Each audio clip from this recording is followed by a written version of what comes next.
What are your plans for 2018?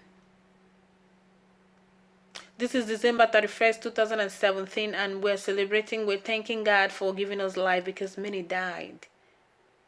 Too many things happened, but God gave you life. But as you're stepping into 2018, what are your plans?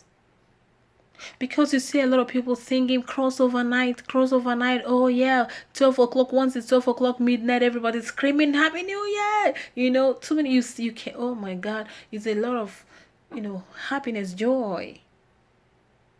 But it touches my spirit when you turn back and realize that some people are just celebrating, but they don't even have anything in mind for 2018.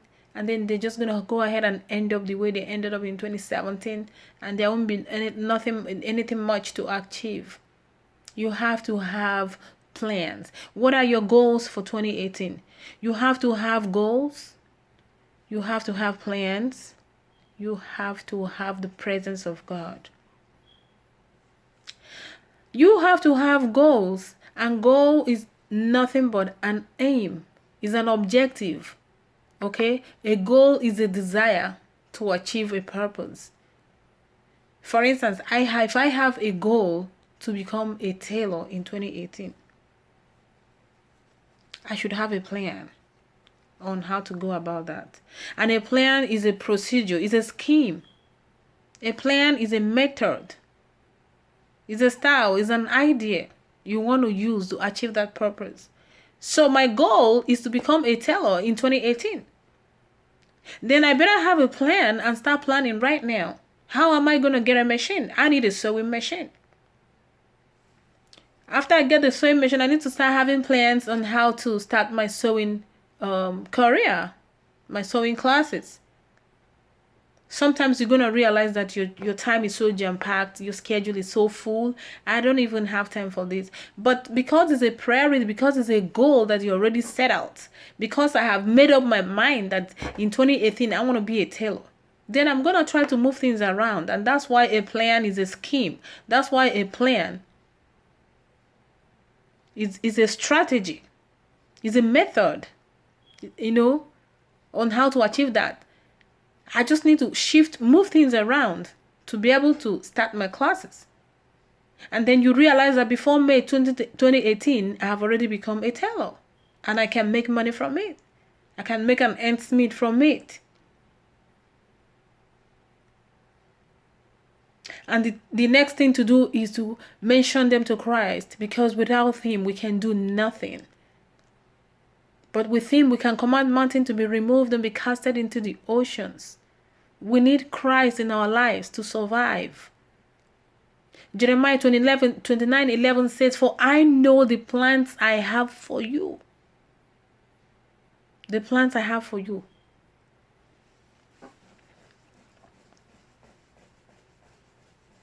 The plans that Christ has for you, to give you expected end. And if Christ already has a plan for you, you need to have a goal on how to achieve, you need to have a goal to serve Christ. Have a goal to commune with Christ in 2018 because He already has a plan for you. But you're just not going to wake up and begin to catch all those plans. You need to have a goal on how to catch the plans of Christ for you. If you go down to Joshua 3:7, you see where Christ was talking to Joshua, telling him that the way as I was with Moses, so shall I be with you. My God. How many things can you remember about Moses? I can mention just one thing before I get off the stage. When Moses was faced with the Red Sea issues, he turned to Christ and he was like, "What do I do? We're just gonna die in this Red Sea."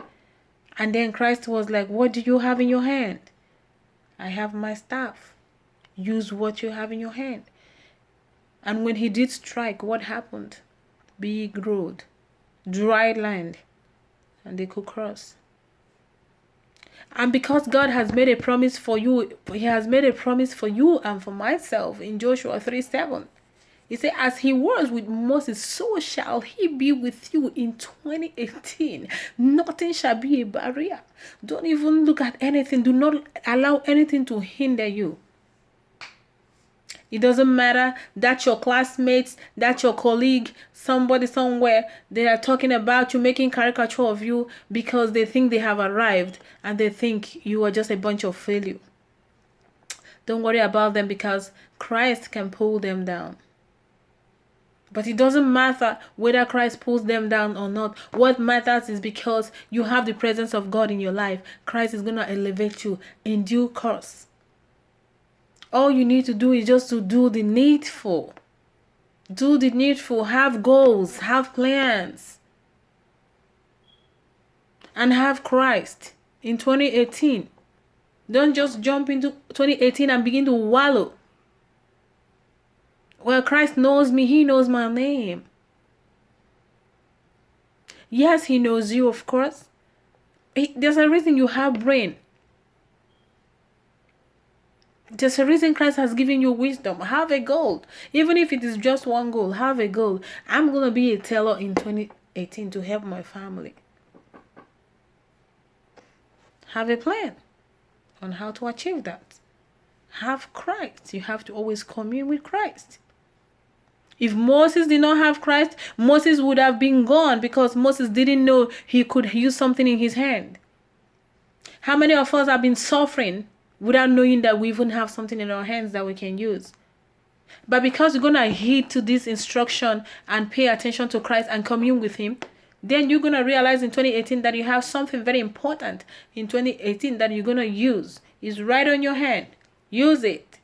And you'll be surprised what your life will become. What are your plans for 2018? What are your plans for 2018?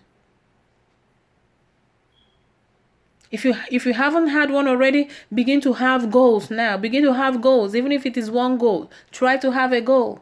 Try to begin to carve your plans, your strategy, how you're going to get there, your method, your formula, your ideas.